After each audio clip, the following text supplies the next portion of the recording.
Hai, aku Iren. Aku mau sharing sama kalian tentang apa yang terjadi dalam hidup aku 2 bulan ini.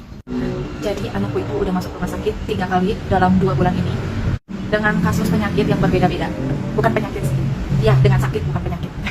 Jujur, aku sadar dengan sangat sadar bicara seperti ini. Aku sangat menyadari bahwa kematian sakit itu datang secara tiba-tiba, nggak tahu kapan, nggak tahu di mana.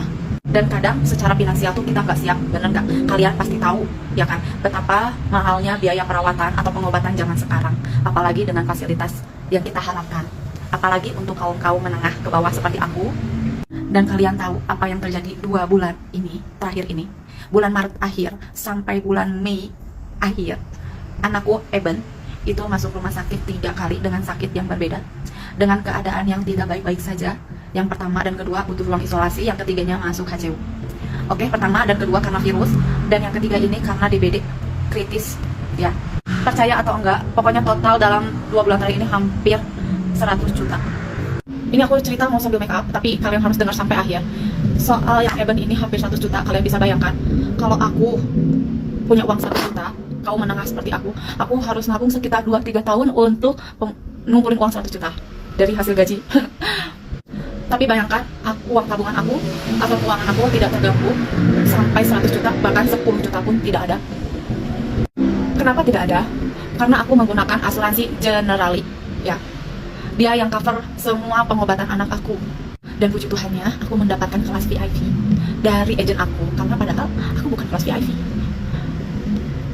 Aku bersyukur aku punya agen, pertama yang berpengalaman, kedua yang bertanggung jawab, mau ngebantu aku dari 0 sampai 100, ngebantu aku semuanya. Bayangin. Padahal kalian tahu, jujur, akhir tahun kemarin itu aku mau tutup asuransi anak aku. Jadi aku mau lanjutin asuransi anakku jadi aku mau lanjut asuransi aku aja, anakku di stop gitu, karena untuk mengepres biaya pengeluaran gitu. Tapi agen aku bilang apa? Rin, jangan pernah stop asuransi kesehatan, karena itu penting banget, jangan sampai nyesel. Dan aku tuh kayak maju mundur. Nah, sampai aku pernah 1 bulan gak bayar, dan bulan kedua baru aku bayar, kayak aku tuh kayak pengen bayar gitu. Bulan Januari gak aku bayar, bulan Februari aku bayar, dan kamu tahu Maretnya anakku sakit. Bayangin. Dan sampai saat ini baru pulang dari rumah sakit Maya pada Bandung. Dalam setahun anakku tidak menghabiskan asuransi sampai 10 juta. Tetapi dalam 1 tahun ini anakku sudah menghabiskan hampir 100 juta. Bayangkan, 1:10. Dari kejadian anakku, aku menyadari hati, pikiran aku semua terbuka betapa pentingnya asuransi, dan sekarang asuransi menjadi prioritas aku. Saat ini prioritas aku adalah asuransi kesehatan. Aku bersyukur banget, jujur, kali ini kenapa aku sampai bikin video, karena aku tipe orang yang sangat mager kalau bikin video. Tapi kali ini aku niat banget untuk bikin video. Ini aku ngucapin terima kasih banget untuk asuransi Generali yang udah mau ngebantu aku, dan juga anak aku, ngebantu finansial aku. Jujur aku ngerasa nggak rugi sama